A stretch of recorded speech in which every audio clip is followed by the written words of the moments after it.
So let's pick up where we left off. So about decision making. This is the third element in finding a code.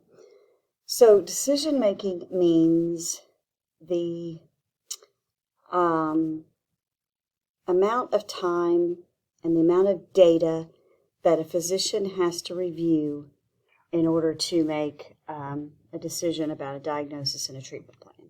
Okay, so decision making is divided up into levels based on things like number of diagnoses possible, number of treatment options that are possible, the risk of complications, and how much data had to be reviewed. So if you look on page 16 and 17 in your CPT book, there's a table of all the levels of decision making, okay? So it talks about like a self-limited or a minor problem, or if you look at the 99203 or the 213 where it says low level of decision making, it talks about 2 minor problems or 1 stable chronic illness or 1 acute uncomplicated injury, okay? So meaning that if they're stable, you know, the risk is lower because they're doing okay. But if you get over to moderate, it looks like they have like 2 or more stable chronic illnesses, or they have 1 new problem, or they have 1 acute illness with some symptoms, or they have 1 complicated injury. So it gets, as they go, as the levels go on, the decision making gets harder, okay? So in your book it says straightforward, you know, limited, low risk. If you go down here to low complexity, limited number of diagnoses, limited number of options. Okay, so if you've got a sinus infection, if you know it's a sinus infection, you're pretty much, it's going to be straightforward in that you're going to give an antibiotic, okay? But if you're looking at those symptoms of fever, stuffy nose, running, congestion, shortness of breath, those kinds of things, okay, so now you're looking at maybe what about pneumonia, what about COVID, what about a sinus infection, okay, so you've got a little more options of possible diagnoses, okay? So data to be reviewed, lab results, chest x-ray,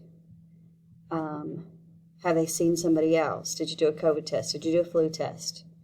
That's the kind of things that we're looking at, okay? So as you go on, it gets higher and higher, okay? So look at pages 16 and 17 in your CPT book and look through those things, okay? And then here's kind of another chart in your book, okay, to help you with that. And I know that might be a struggle because, you know, you're probably saying, I'm not a doctor. You're right. And so sometimes when you're in the real world, you're going to have to do what we call query the doctor, because you may need more information. Remember, because you can only code what's there. You can't make assumptions. You have to only code what the doctor documents. Okay? All right. And I'm going to do another video on a specific example. Okay? So, but go through these examples in your book here. Okay? So let's look at this one here. So you see where it says 2 of 3. Okay, in this case, what it means is 2 of 3. 2 of the elements, meaning history, exam, and decision making, have to meet or exceed. Okay, so you see what I'm saying here. So it says, here's your history, it meets the requirement for this. Expanded problem focused meets the requirement for the 3.5 and exceeds the 3.4.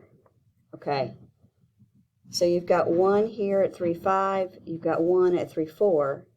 So depending on this complexity, so it meets 3.6, exceeds 3.4, 3.5. So since you have to have 2 of the 3, okay, so here's how it breaks it down. Equal, greater, greater, okay? So that's probably undercoding right here. This does not equal, so it's less than, equal or greater. So there you've got 1 meets, 1 exceeds, 1's too low. And this is less, less, and equal. So it can't be this because this only meets 1 of the 3. This meets 2 of the 3. Okay?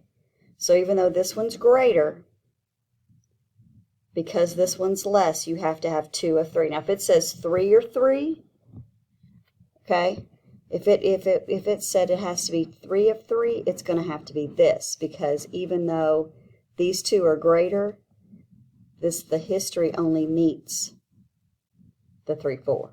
Okay, but since it says 2 of 3, we can use the higher code of 335, okay, to use the code. So, all right. Critical care. If you go over to page, let me find it. Critical care is on page 31.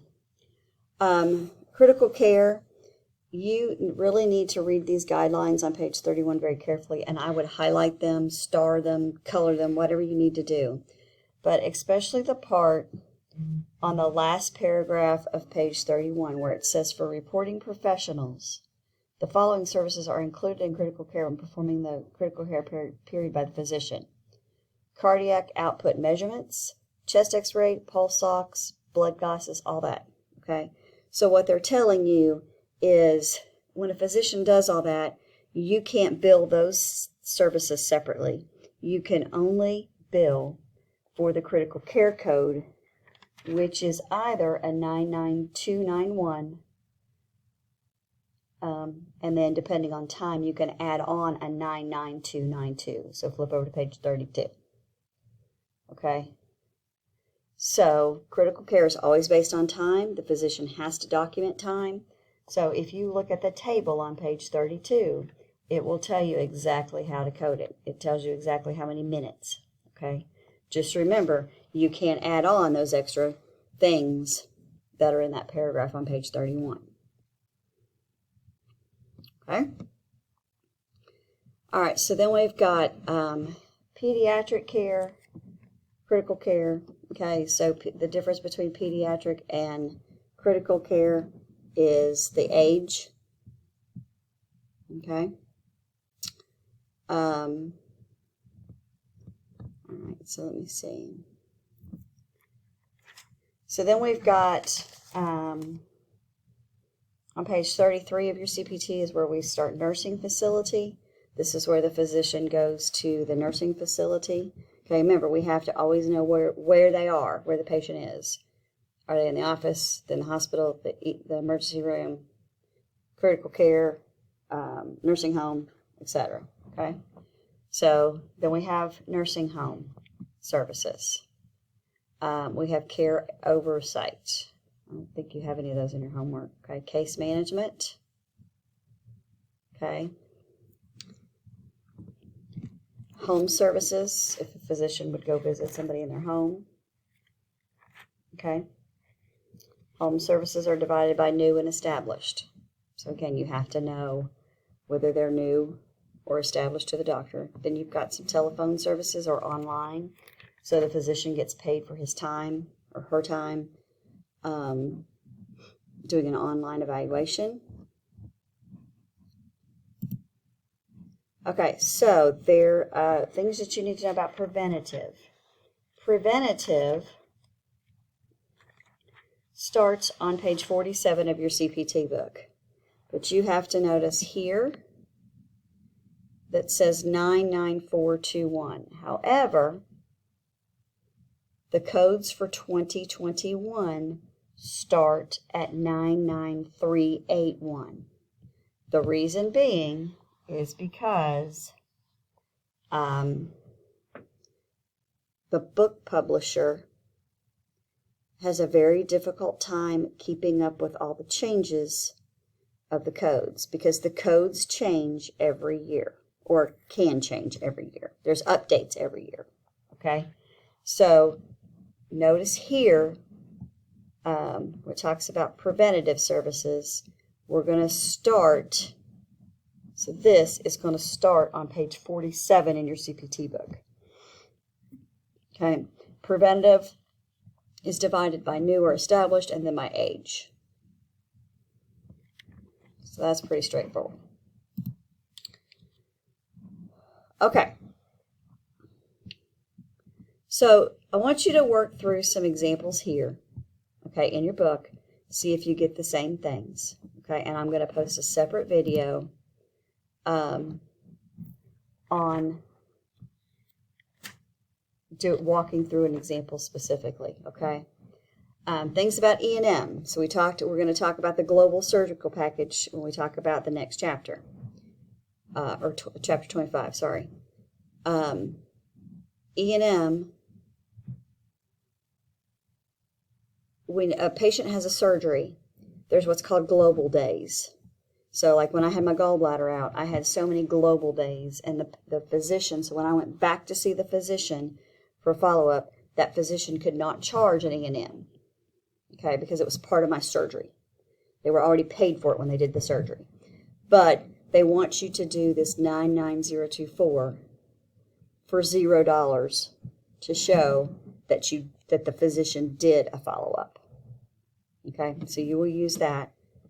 All right, it'll probably be $0 because they're not going to get paid.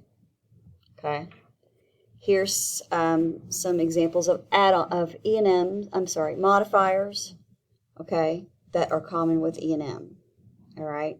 So let's say that I had my gallbladder surgery and I went back to see the surgeon for a checkup, but while I was there, I talked to him about something else, a totally unrelated issue.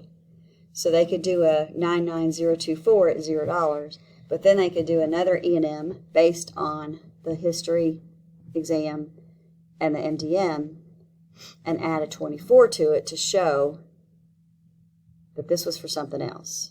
Now, if you remember on your claim forms, if you've done your claim forms in 104, there's a diagnosis that's attached to every service line, okay? It should be kind of self-intuitive because the diagnosis is going to be different for this E&M versus that 99024. So if the 99024 for me was a gallbladder surgery, okay, and then let's say I had something else, the gallbladder was going to be attached to the 99024, and then I'll have a different diagnosis attached to the E&M, but they always want this 24 attached to it to show that it was for something totally separate. Otherwise, they'll deny this and say it's considered in the global package. Okay? All right. And then there's some special services. We'll get more into those as we get deeper into CPT codes in 204 and 205.